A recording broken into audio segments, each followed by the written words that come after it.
O melhor amigo do meu filho Ben era Owen. Owen tinha os pais mais rigorosos que já vi na vida. E não estou falando do tipo de rigor em que não se pode assistir televisão depois das 8 da noite. Estou falando de um nível de loucura superior. O pai de Owen, Greg, tinha um sistema em que cada pequeno erro fazia Owen perder pontos. Chegar um minuto atrasado para o jantar? Menos 5 pontos. Esquecer de arrumar a cama? Menos 10 pontos. Tirar um 9 em vez de um 10 na escola? Isso custava 20 pontos.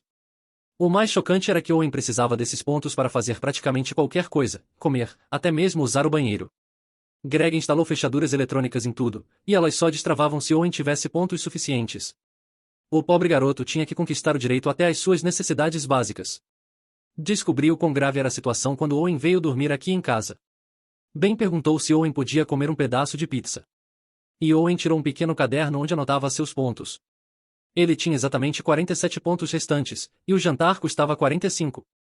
O garoto parecia apavorado de gastá-los, sabendo que ainda precisaria de pontos para ir ao banheiro depois. Foi então que descobriu o sistema de dívida de pontos. Se Owen ficasse sem pontos, mas precisasse de algo essencial, ele podia entrar em pontos negativos, mas pagar essa dívida era brutal. Cada ponto negativo exigia 3 pontos positivos para ser compensado. Owen estava com menos 180 pontos por ter usado o banheiro sem autorização na semana anterior. Eu não conseguia acreditar que isso era legal. Outros pais do bairro sabiam disso, mas permaneciam calados porque Greg era um advogado influente que ameaçava processar qualquer um que se intrometesse nos seus métodos de criação. Um dia, Ben me mostrou o registro de pontos de Owen. O garoto tinha que resolver corretamente 50 problemas de matemática para ganhar 5 pontos. Tirar um 10 perfeito em uma prova valia 15 pontos, mas coisas básicas como tomar banho custavam 30 pontos. E o tempo de estudo era 25 pontos por matéria. Sou programador, e olhar aquele caderno me deu uma ideia. Greg rastreava tudo por meio de um sofisticado sistema de casa inteligente do qual ele se gabava nos churrascos do bairro. Do tipo que se controla pelo celular. Notei que Greg sempre usava o Wi-Fi da cafeteria local para gerenciar o sistema remotamente. A mesma cafeteria onde eu trabalhava. Eu usava meu laptop lá toda manhã. Demorei 3 dias para hackear a configuração insegura dele.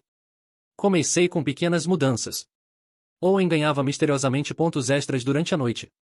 As portas apresentavam falhas e se destravavam em momentos convenientes. O sistema travava e, de vez em quando, colocava os custos de pontos como zero. Greg ficava louco tentando descobrir o que estava errado. Ele reiniciava tudo e eu esperava alguns dias antes de causar novos problemas. A melhor parte é que eu me certificava de que os registros do sistema mostrassem tudo como se fossem falhas aleatórias, nada rastreável. Então chegou a noite dos pais na escola. Conectei meu laptop ao projetor da escola antes e instalei um pequeno programa quando Greg tentou exibir sua apresentação sobre técnicas modernas de criação. Em vez disso, a tela mostrou toda a base de dados do seu sistema de pontos. Cada regra absurda, cada castigo cruel, cada necessidade humana básica que Owen tinha que conquistar. Tudo projetado diante de 200 pais e professores. O rosto da diretora passou de confuso a horrorizado enquanto lia os registros. Greg tentou explicar que era apenas um jogo, mas o estrago já estava feito. 3 pais diferentes ligaram para os serviços de proteção à criança naquela mesma noite. A investigação foi intensa. Greg insistia que seu sistema havia sumido, e tinha mesmo. Assim que ele foi denunciado, eu apaguei tudo remotamente, deixando apenas evidências suficientes do que ele havia feito, mas nada que pudesse ser usado para alegar que era razoável. Owen e sua mãe se mudaram para a casa da irmã dela enquanto iniciavam o processo de divórcio. O prestigiado e religioso escritório de advocacia de Greg o colocou em licença não remunerada depois que seus clientes começaram a abandoná-lo, não querendo ser associados a alguém que havia ganhado as manchetes por aprisionar digitalmente seu próprio filho. Depois daquela noite na escola, achei que tinha feito minha parte. Achei que Owen finalmente teria paz, liberdade, talvez até uma chance de viver uma infância normal. Mas não foi assim que as coisas aconteceram. Greg não foi preso. Não perdeu a guarda. Não foi formalmente acusado de nada.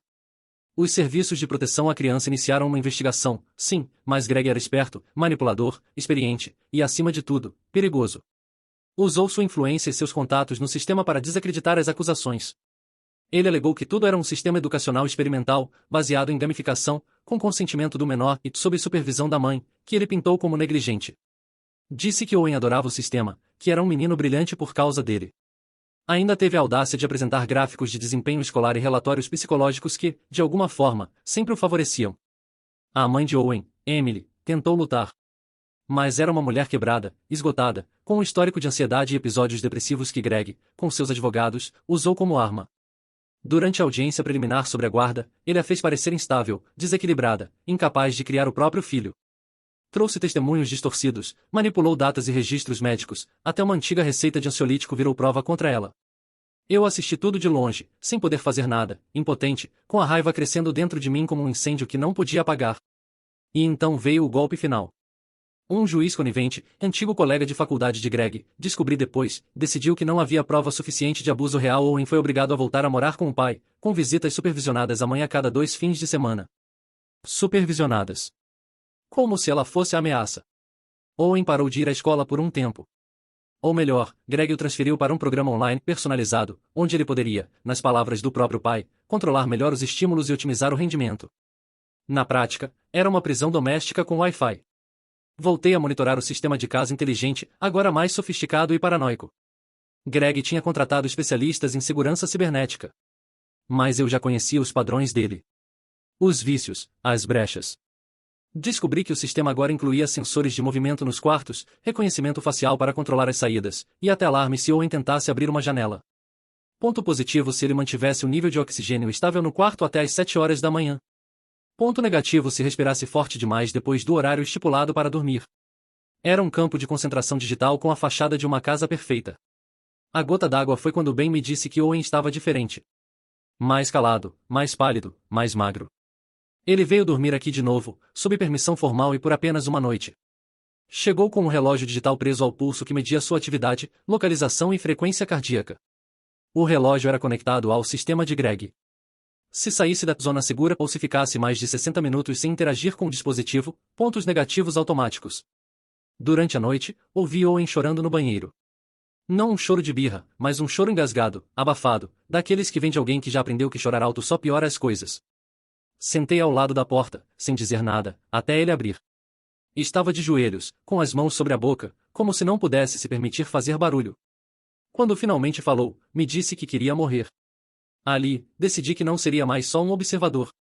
Não ia me esconder atrás de linhas de código ou de pequenos atos invisíveis. Não dessa vez. Comecei a rastrear Greg. Seus horários, seus hábitos, seus acessos remotos. Descobri que ele mantinha backups manuais dos registros do sistema, não por segurança, mas por obsessão. Ele queria ter um histórico completo do comportamento de Owen, para estudar, avaliar, corrigir. Consegui acessar um desses backups, escondido numa nuvem particular protegida com camadas ridículas de segurança jurídica. Lá estavam vídeos. Áudios. Registros absurdos. Owen sendo trancado no banheiro por 12 horas por esquecer de dobrar uma camiseta. Owen ajoelhado no chão da cozinha implorando por um copo d'água. Owen vomitando de exaustão depois de resolver 400 exercícios de álgebra. Eu salvei tudo. Montei um dossiê. Organizei por datas, compilei os vídeos, editei os trechos com precisão cirúrgica.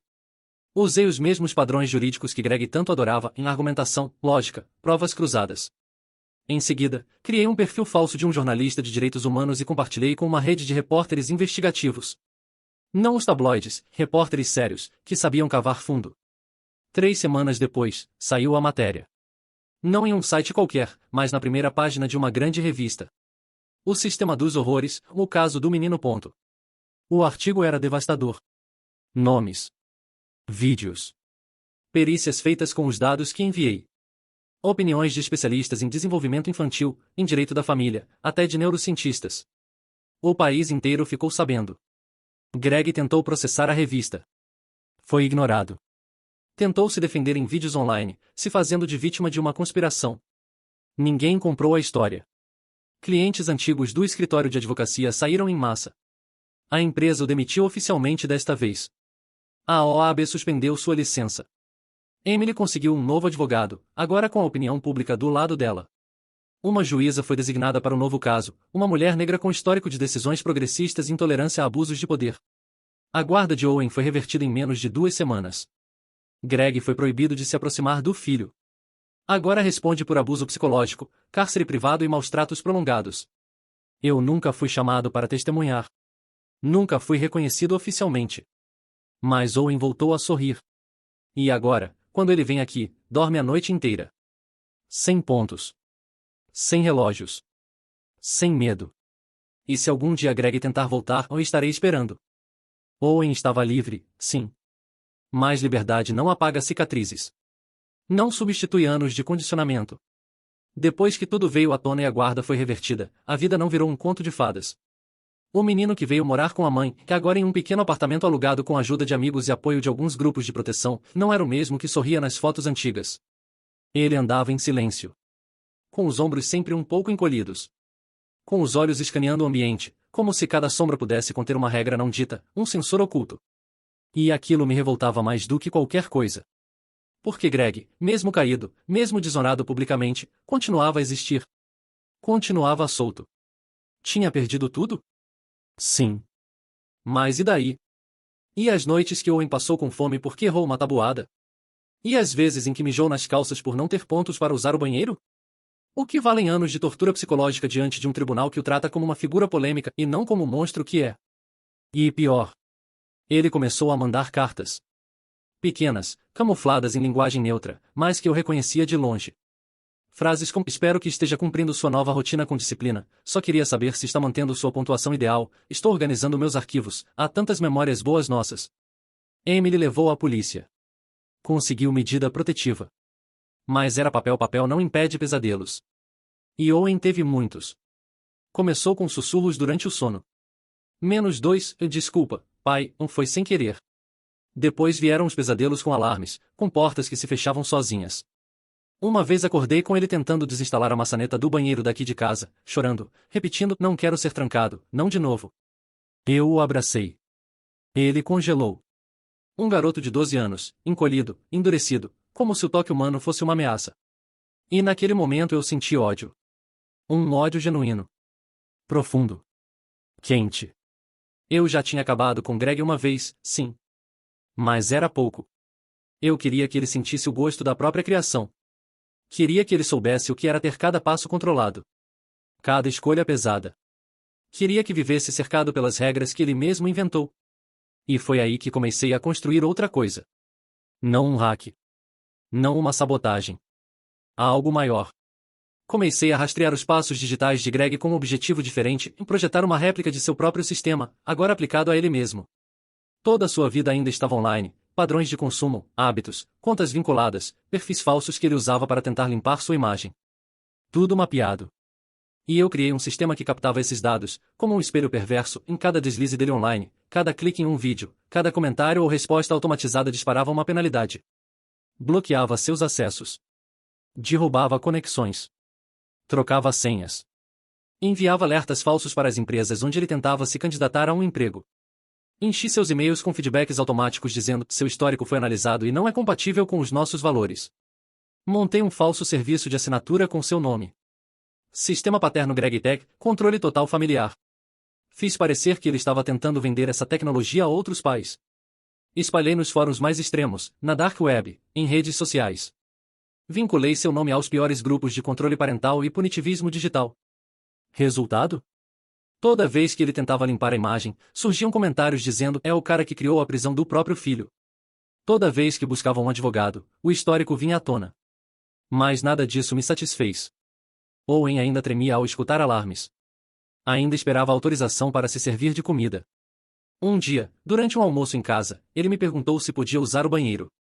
Eu olhei nos olhos dele e disse, você nunca mais precisa pedir isso. Ele sorriu, mas hesitou. Foi só então que entendi, e ele não acreditava. Ainda achava que, em algum lugar, alguém estaria anotando os pontos dele. Então eu fiz algo ilegal. Sim, completamente ilegal. Instalei um rastreador físico no carro de Greg. Peguei emprestado o equipamento com um conhecido que não fazia perguntas. Acompanhei ele durante uma semana inteira, só observando. Ele passava horas em bibliotecas públicas, não por amor à leitura, mas porque o Wi-Fi era gratuito e ninguém vigiava. Comia em fast foods com cupons de desconto. Dormia em um flat alugado no nome da ex-cunhada. E então, certo dia, vi algo que me acendeu como fogo, e Greg digitava algo num laptop que parecia familiar. Entrei na rede da cafeteria, a antiga tática dele, e sim, ele estava tentando reconstruir o sistema. Ele não aprendeu. Ele queria fazer de novo. Talvez com outra criança. Talvez com ele mesmo como exemplo. Não sei. Não importa. Só sei que aquilo me deu a permissão moral que eu precisava para o próximo passo. Enviei o dossiê atualizado, agora com imagens recentes, a todos os jornalistas que cobriram o primeiro escândalo.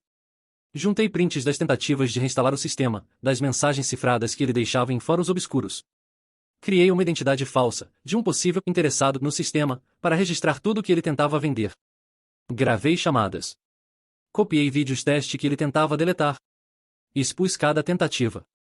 A matéria saiu de novo. Agora com um novo título, e ele prometeu parar. Ele mentiu. A promotoria reabriu o caso. A polícia prendeu seus dispositivos. Encontraram vestígios suficientes para configurar tentativa de reincidência em crime de abuso infantil com tecnologia. O juiz, desta vez, não era seu amigo de faculdade. Era uma mulher que havia trabalhado com vítimas de cárcere privado. Greg foi preso preventivamente. Mas sabe o que realmente me satisfez? Foi quando Owen, sentado no sofá, assistiu a notícia com a mãe e comigo. Quando viu o rosto do pai algemado, cabisbaixo, sendo levado por 2 agentes. E, pela primeira vez desde que eu o conheci, ele riu. Não um sorriso triste. Não um riso nervoso. Ele riu de verdade. E naquele som, naquele momento, eu soube, e agora sim, estava feito. A prisão preventiva de Greg durou menos do que deveria. Alegaram que, por não haver vítima direta na segunda tentativa, e afinal, ele só estava reconstruindo o sistema, ainda não o aplicando em uma nova criança, o processo deveria ser conduzido em liberdade até julgamento. Ele saiu com tornozeleira eletrônica, proibido de se aproximar de menores, de acessar redes criptografadas ou plataformas de venda digital. Medidas brandas, quase simbólicas. A justiça, mais uma vez, mostrou seus dentes de papel. Quando vi a notícia de que ele estava solto, de novo, eu senti aquele nó na garganta. O mesmo nó que me dá quando vejo Owen se encolhendo ao som de uma notificação no celular. O mesmo nó que me apertou ao escutar a Emily contando que o menino ainda sonhava com as regras. As regras que viviam nele como tatuagens invisíveis, na pontuação constante, o medo de errar, o silêncio como estratégia de sobrevivência.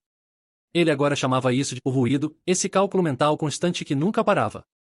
Greg saiu da prisão e tentou viver nas sombras, mas ele não era feito para isso. Era um homem doente, obcecado por controle. E homens assim não sabem desaparecer. Não sabem ficar calados. Eles precisam que o mundo reconheça sua genialidade, precisam ser vistos, admirados, temidos. Foi só questão de tempo até ele voltar a deixar rastros. E eu estava atento. Descobri que ele estava tentando se infiltrar em comunidades homexolers ultraconservadoras, usando um pseudônimo, James Preston. O mesmo padrão, promessas de um sistema educacional inovador, método disciplinar baseado em meritocracia, controle digital de desempenho com foco no desenvolvimento da autonomia infantil. Era a mesma porcaria de antes, só com palavras novas, mais palatáveis. Mas o que me tirou do sério foi o seguinte, e ele começou a escrever um livro. Sim, um livro. Autopublicado, com capa neutra e um subtítulo que faria qualquer leitor incauto pensar que se tratava de um guia de pais para filhos hiperativos, em estrutura, estímulo e excelência, em reprogramando o cérebro infantil para o sucesso. Eu li cada página. Cada linha. Não porque queria, mas porque precisava. Porque ali estava tudo, disfarçado como pedagogia. Ele falava em pontos, em fechamentos de ciclos, em controle de impulsos com reforço negativo. Chamava castigos de interrupções de privilégio. Chamava isolamento sensorial de desintoxicação emocional. Um manual de tortura camuflado de ciência. E o pior, estava vendendo. Pouco, mas estava. Uns pais desesperados, sem saber lidar com seus filhos, encontravam naquela linguagem seca e manipuladora um falso alívio. Um modelo. E o ciclo ameaçava recomeçar. Foi quando entendi que expor Greg não bastava. Impedir Greg não bastava. Eu precisava arrancar pela raiz o espaço onde ele crescia. A cultura que o alimentava. Porque o problema não era só ele. Era o tipo de sociedade que o permitia. Que via a disciplina como superioridade moral. Que aceitava o controle como forma de amor. Que dizia, é só firmeza, quando via uma criança calada de medo. Então, comecei a agir em outra frente. Usei tudo o que sei de tecnologia para virar o jogo. Criei perfis falsos de pais arrependidos que usaram o método de Greg e viram os filhos desmoronarem. Cada um com sua narrativa, seu testemunho. Histórias realistas, com detalhes que só quem viveu saberia. Postei em grupos, fóruns, resenhas. Vídeos curtos com áudios em voz sintética de crianças pedindo desculpas por ir ao banheiro sem autorização. Vídeos com gráficos falsos mostrando a queda de rendimento escolar, o aumento de automutilação, a perda de vínculo afetivo com os pais. Tornei isso viral. As buscas por James Preston Método começaram a ser inundadas por denúncias. E-mails começaram a chegar para ele. Ameaças, pedidos de explicação, devoluções. Mas eu queria mais. Queria que Greg sentisse medo. Não só a perda de controle. Medo real. O tipo de medo que se esconde nos ossos, que te faz acordar suando mesmo no inverno. Então hackei a própria cópia digital do livro dele. Inseri fragmentos invisíveis, pequenos trechos corrompidos que, para um leitor distraído, passavam despercebidos, mas que um programa de leitura acessível por voz captava. Coisas como: em você é um monstro, o menino está morto por sua culpa, não importa o que você venda, todos sabem quem você é. Repetido. Sutil. Como uma trilha fantasma. Ele percebeu. Vi pelos fóruns. Postagens apagadas segundos depois de publicadas. Desabafos disfarçados de ironia. Mensagens privadas nos perfis falsos que criei, implorando por trégua. Mas eu não respondi. Porque isso não era uma negociação. A notícia do livro viralizou. Dessa vez, não como uma obra inovadora, mas como produto de um abusador reincidente tentando lucrar com sua própria história de violência. Grupos de pais, influenciadores de pedagogia, terapeutas infantis, todos começaram a desmascará-lo publicamente. Livrarias retiraram a publicação. A Amazon excluiu o título. As poucas vendas que restavam foram denunciadas como potencialmente prejudiciais. E foi só quando vi o vídeo, um vazamento que chegou até mim por um fórum fechado, que senti o gosto da vingança tomando forma. Era Greg, gravado com câmera de segurança de um prédio qualquer, completamente fora de si, chutando uma máquina de venda automática porque recusava seu cartão. Gritando. Murmurando coisas como eles estão em todo lugar, até o livro virou contra mim. Sozinho. Olhos vermelhos. Roupas sujas. Um homem quebrado. Enquanto isso, Owen teve alta do terapeuta de trauma. Está indo à escola presencial. Está aprendendo a tocar guitarra. Outro dia eu ouvi rindo alto com Ben, e confesso, chorei escondido na cozinha. Emily voltou a trabalhar como professora substituta e já pensa em retomar a faculdade. A vida, lenta, se reconstrói. E eu? Eu continuo de olho. Porque monstros como Greg não desaparecem. Eles recuam. Eles se adaptam. E eu estarei aqui. Sempre que ele tentar se erguer, estarei esperando, na sombra, com os olhos abertos e a raiva intacta. Porque agora não é só pessoal. É princípio. É guerra. Ele sumiu por um tempo. Greg. Nenhuma postagem, nenhum perfil novo, nenhum comentário disfarçado. Silêncio. E o silêncio, vindo dele, não era alívio. Era ameaça. É fácil pensar que monstros como ele desaparecem depois de caírem. Mas eles são como vermes, se enterram, se dividem, se escondem sob camadas de terra esperando o momento certo para subir à superfície. E eu sabia.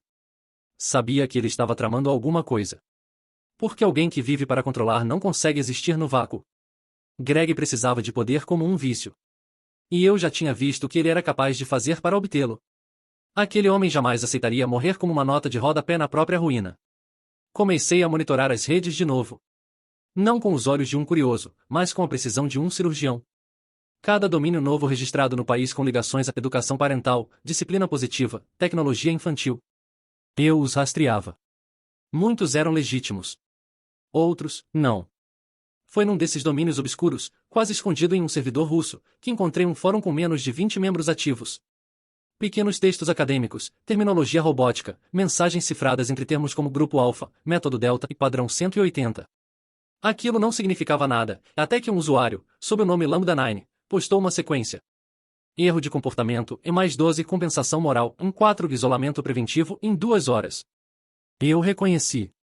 Era o código de Greg. A arquitetura original. Modificada, mas com a mesma ossatura.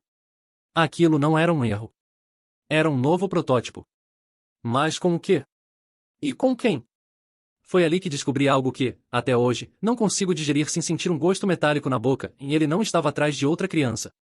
Ele estava atrás de pais. Pais com filhos difíceis. Pais cansados. Pais desesperados. Ele havia encontrado seu novo mercado-alvo. Pessoas exaustas, desinformadas, sobrecarregadas por sistemas públicos falidos, por escolas que não davam conta, por diagnósticos sem suporte. Pais que amavam seus filhos, mas que não sabiam mais como se conectar com eles. E Greg soube se infiltrar nesse desespero como um parasita. Oferecia tecnologia de comportamento familiar. Um nome novo. Um site limpo, com depoimentos falsos e vídeos curtos editados com narração calma. Tudo parecia moderno. Científico. Irrefutável. E mais uma vez, ele estava conseguindo. A plataforma vendia pequenos dispositivos de rastreamento emocional. Pulseiras. Monitoradores de sono. Microfones com escuta passiva. Um kit inicial de reeducação afetiva baseado em performance. Era como colocar coleiras digitais em crianças e convencer os pais de que aquilo era amor. Quando vi que ele já havia vendido 50 kits, eu surtei. 50 crianças. 50 casas infestadas com a doença que ele criou. Entrei em contato com uma mãe que havia comentado em um dos fóruns de apoio. Fui direto. Contei quem eu era, contei sobre Greg, sobre Owen. Mostrei vídeos. Provas. Tudo. Ela chorou. Disse que o filho tinha parado de comer direito desde que o método começou. Que agora pedia autorização até para ir ao quintal. Que achava que era ela que estava errada. Que acreditava que estava ajudando. Ela me deu os nomes dos outros compradores. E eu fiz o que ninguém teve coragem de fazer. Eu os rastreei. Um por um. Invadi os servidores do site. Copiei todos os dados. Endereços. Nomes. Interações com o software. Crianças com suas vidas organizadas por pontuação, por níveis de obediência, por gráficos de resposta emocional ao controle. Enviei tudo para uma jornalista que eu já conhecia. Mas desta vez, não esperei que publicassem. Desta vez, fui direto à delegacia. Mostrei tudo. Detalhado. Usei minha credencial de analista de segurança, envolvi o nome de uma ONG que me devia favores. Pressionei. A jornalista vazou tudo uma semana depois. Manchetes em vermelho em tecnologia de tortura infantil vendida em nome da educação familiar. Desta vez, as imagens tinham rostos. As crianças desfocadas, mas os aparelhos, os gráficos, tudo ali. Greg foi encontrado escondido em um trailer alugado com documentos falsos. Não resistiu à prisão, não teve como. O novo material era muito mais pesado, e envolvia crianças diretamente, com nomes, diagnósticos e até planos de punição automatizada com base em reconhecimento facial. Mas ainda assim, a justiça hesitou. Advogados alegaram que os pais consentiram, que era uso experimental com supervisão, que não havia lesão física confirmada. E ali eu perdi qualquer esperança no sistema. Porque não era mais sobre provas. Era sobre valores. E se um país permite que uma criança seja tratada como uma variável de código, como uma máquina programável, então esse país está quebrado por dentro. Sabe o que me revolta? Greg ainda tenta se defender. Mesmo preso, tenta publicar textos. Manuscritos que chegam às mãos de pesquisadores que o tratam como mártir. O visionário incompreendido. O homem que ousou desafiar os métodos pedagógicos convencionais. Ele está em prisão federal agora, aguardando julgamento, de novo. E eu? Eu continuo lutando. Porque não se trata mais de Owen. Ele está melhor. Faz terapia, canta no coral da escola, está aprendendo a dizer não sem medo. Emily agora dá aulas sobre direitos da criança em comunidades carentes. E eu ainda monitoro a rede. Porque enquanto houver alguém tentando transformar amor em controle, castigo em método, medo em obediência, eu estarei do outro lado, com cada linha de código afiada como uma lâmina. Porque Greg não é só um homem. Greg é uma ideia. E ideias assim só morrem quando são arrancadas pela raiz. E eu cavei até os ossos. E se precisar cavar mais, eu cavo. Até o fim. Depois que Greg foi preso pela segunda vez, muitos acreditaram que seria o fim da história. Que finalmente teríamos paz. Que aquela criatura disfarçada de pai, de educador, de mentor, havia sido silenciada. Mas monstros como Greg não sangram fácil. Eles apodrecem devagar, e no apodrecimento, espalham fungos, esporos. Infectam tudo o que tocam, até do lado de dentro. Meses se passaram. O julgamento foi marcado e adiado, remarcado, adiado de novo. Motivos técnicos, peritos, exames psiquiátricos. Capacidade de julgamento, sanidade mental no momento dos atos. Farsas. Táticas. Greg continuava jogando o mesmo jogo, mas agora com juízes e advogados como peças. Enquanto isso, do lado de fora, a imprensa esfriava. As notícias davam lugar a novos escândalos, novas tragédias. As pessoas esqueciam. E o que era raiva se tornava desinteresse. Indignação cansada. Mas não para mim. Eu lembrava de tudo. De cada noite que Owen dormiu com medo. De cada ponto que teve que ganhar para comer. Do choro engasgado no banheiro. Das marcas invisíveis que nem terapia apaga. Eu lembrava. E eu ainda estava lá. Continuei vasculhando as redes, os sistemas, as rotas legais e ilegais. Não por curiosidade, mas porque conhecia Greg. Sabia que ele não aceitaria a prisão como derrota. Ele era doente, sim, mas também metódico. Sempre tinha uma carta escondida, uma camada oculta. Foi então que descobri. Greg havia feito um acordo com um grupo privado de consultoria educacional sediado fora do país, tecnicamente, intocável pelas leis locais. Antes de ser preso, ele transferiu parte do seu sistema, não como software, mas como propriedade intelectual. Os documentos estavam registrados em uma holding nas Ilhas Cayman. Era uma tentativa de perpetuar a ideia mesmo que o corpo fosse aprisionado. O sistema de pontos agora se chamava Neuromod Parent Toolkit. Owen estava livre, sim. Mas o inferno que o pai criou ainda respirava. Foi nesse momento que algo em mim se quebrou de vez. Todo o senso de justiça que tentei sustentar, toda a paciência com processos legais, com esperas, com esperanças, tudo ruído. Greg precisava assumir.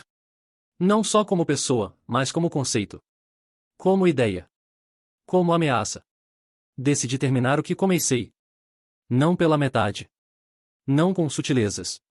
Eu chamei isso de a descida. Primeiro, assumi uma nova identidade digital. Uma sequência inteira delas, na verdade. Um rastro de investidores falsos interessados na tecnologia de Greg. Entrei em contato com os representantes legais da holding. Eles mordiam rápido, claro que mordiam. Afinal, mesmo Greg preso, o sistema ainda tinha mercado. Comecei a pedir acesso. Planos. Demonstrações. Orçamentos. Simulei ser um bilionário de tecnologia em busca de soluções inovadoras para a performance infantil. Paguei por acesso beta. Recebi o código. Recebi as especificações. E então, com cada linha de código nas mãos, fiz o que nenhum juiz, nenhum repórter, nenhum ativista conseguiu fazer e eu corrompi. Corrompi o sistema. Infiltrei vulnerabilidades tão sutis que passavam despercebidas. Pequenos atrasos. Substituições lentas de arquivos. E, finalmente, o fim e implantei um gatilho.